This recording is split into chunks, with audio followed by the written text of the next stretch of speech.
What's going on, everybody? Welcome into an emergency edition of the Pack Therapy Podcast. If you found this because of the nature of the breaking news, please subscribe, listen to this everywhere podcasts can be found. I'm Tim Donnelly, my co-host, former NC State quarterback Mike Glennon, longtime NFL quarterback. And today, the breaking news, MJ Morris named the starting quarterback for next week for the Wolfpack. Obviously, that means Brennan Armstrong will move to second on the depth chart. Some had been calling for this. There were chants at the game for MJ Morris and reportedly chants at other sports, soccer games, and other things. There were signs posted. Have you seen MJ Morris? This became a thing on campus, and the coaching staff has made it a switch. Mike, we'll start with your kind of just generic thoughts, or not generic thoughts, opening thoughts. When you heard the news that a switch was made, what jumped into your head? The initial thought is I understand it. I don't know if I agree with it. There's so many kind of layers to this that it goes beyond the season. They're just honestly, it's just so atypical for your normal benching of quarterback. Look, I've been a part of plenty of these. It's not fun when you get that call. Both of us, everybody has. I don't.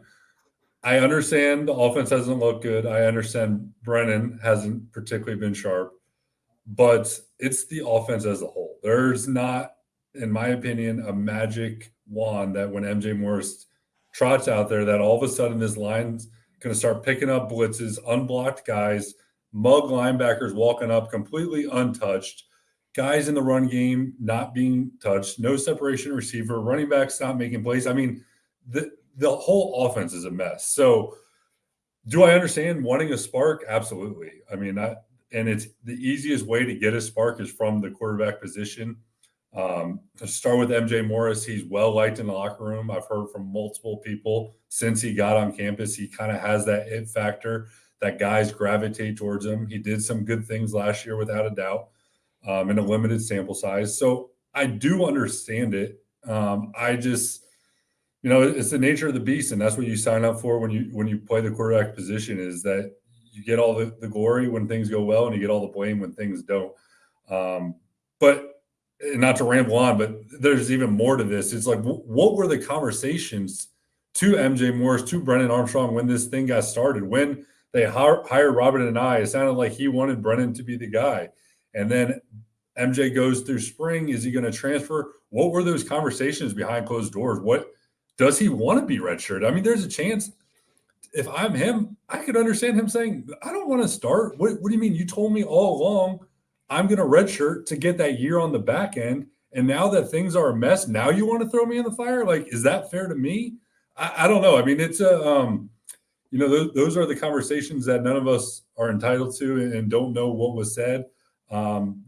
With all that being said, I do understand why Dave would make that move, because this defense is really good and they're going to keep them in the game week in and week out. And if the offense just gets a little bit better, I mean, we're talking one touchdown better a game, that could be the difference between wins and losses with the rest of the schedule. I like the idea of, I understand it, I don't agree with it. I understand it because it felt like something had to happen, and unfortunately for the players, they're the most expendable. Like you can't change the offensive coordinator, you can't change an entire offensive line, but you can change the quarterback on a week to week, and that's what they've done. I want to start with, or go back to the Brennan Armstrong element of this. He was asked to do a lot, right? 10 carries in the first half last week, and I'm not sure that's fair to him for his skill set to expect him to do that much. Like, if you ask somebody to do something that they can't do, it's hard to then turn around and be mad at them for not being able to do it. And that's what kind of bothers me about this. And honestly, what really bothers me is how the fans treated him. That's just downright wrong, to be chanting another player's name while Brennan's on the field. And I understand if you want to boo and all that. Again, that's what we sign up for when we play. But this is a guy that clearly gave it his all. Like, arguably the toughest guy on the team, the way he ran the ball, got up, hit after hit. Like, if it's a guy that's not giving all their effort, that's one thing. But this is a guy that he laid it all out there. He was doing the best he possibly can. So that bothered me first. But that got me off a rant. What was the original Well, conversation? just the role Oh, of the right. quarterback. You're asked to do so much. Like, Brennan Armstrong at his best is a distributor, right? He's a guy Right. that gets the ball into And the ball that's the hand. other thing about all this is that he's the leading rusher on the team. I mean, he's the entire offense right now. If the ball is not perfectly thrown by him, they're not completing it. If the run game is non-existent without him. So if I was him, I'd be very frustrated. Again, understand it, but and you don't want to point blame when you're the quarterback. But this is a 11-man operation here, and there's 10 other guys that are equally, if not more, at fault for this. So MJ Morris stepping in to move to the other side of this. Is there something? I mean, you mentioned it. It might only take another touchdown per game to go from a season that's slipping away to a season that they have fully in their grasp. Is there something he can do to bring in another 7 to 10 points a game? Yeah, and the one thing I will say that Brennan, his two things that I would have the biggest complaint about was, again, one thing we talked about before the show began is sometimes on these balls he didn't even give the receivers a chance. It wasn't good balls, but I will say, and my next point is the same thing. It was always as the game went on, and I think as the game went on, he would start pressing, and his eyes would get bad. It was truly like either he would predetermine where he was going with the ball, or it was like a one and run. He wasn't seeing the whole field. And there were times where there was a few open receivers. Now, it wasn't a ton, but I vividly remember, can't remember what point of the game, the number 3 receiver ran like a 10-yard out and was wide open, and his eyes didn't even go there. And it was like, at that point, you can tell he's not seeing the field. His head's not in a good space of where he needed to be. So for MJ to succeed, he needs to get the ball out on time. His eyes need to be good. He needs to be his feet and eyes need to align with the read. And when it's time to get the ball out right now, which he did do a good job last year. So I do think he could provide a spark. A team that's probably feeling a little defeated right now. Sometimes these moves just re-energize it. But I do expect the passing game to probably look better than it has with Brennan. And I think that MJ is going to do a good job getting the ball out of his hands on time and going to the right spot with the ball. And the turnovers have to be a part of it also, right? There's a certain part of coaches that'll look at you, and I've been in this room where they say, like, listen, I can put up with a lot of what you're doing. You're doing some good. You're making some mistakes. I can't put up with the ball being taken away.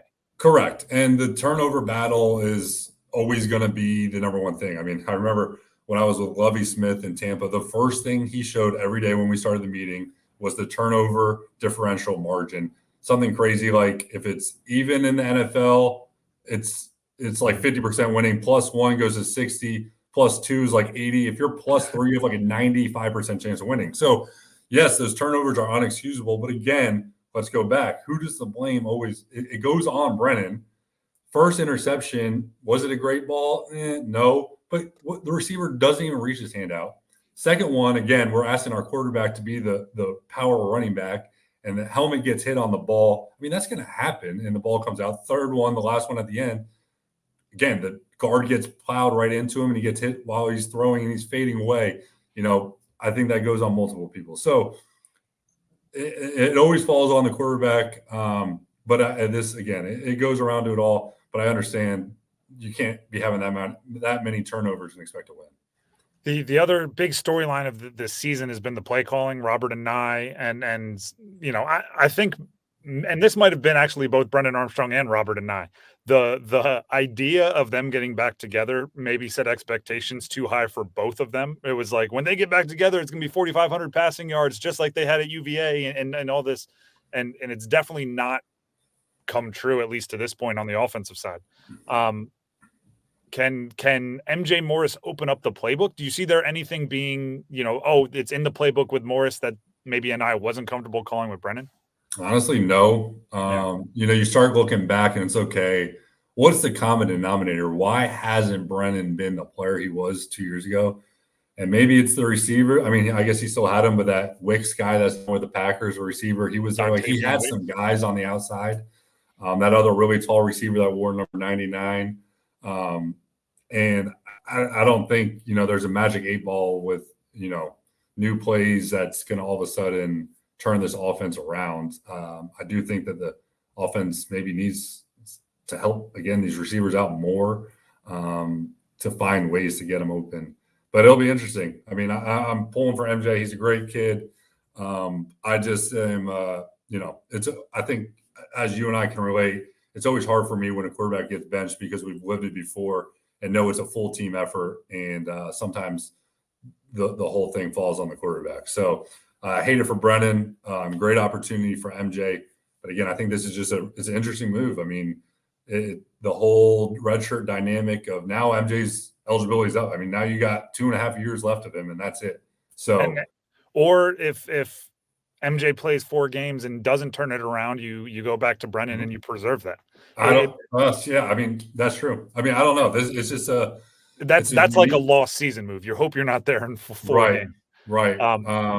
It's just it's a very unique circumstance. And it was a tough decision on Dave, but that's what he gets paid to make these tough decisions. Last question before we wrap up this emergency pod. The defense, like I've been in, you talk about situations we've been in. I've been in a situation where the defense is playing lights out and the offense isn't really carrying its weight. And you do feel like you need to be busy, right? You need to be doing something. So when the defense looks over, it's like, okay, they understand they need to pick it up, right? Because the defense is doing so many good things. How much do you think that played into it, where Dave Doeren simply saying, like, I can't have Peyton Wilson getting 2 sacks, a fumble recovery, 10 tackles.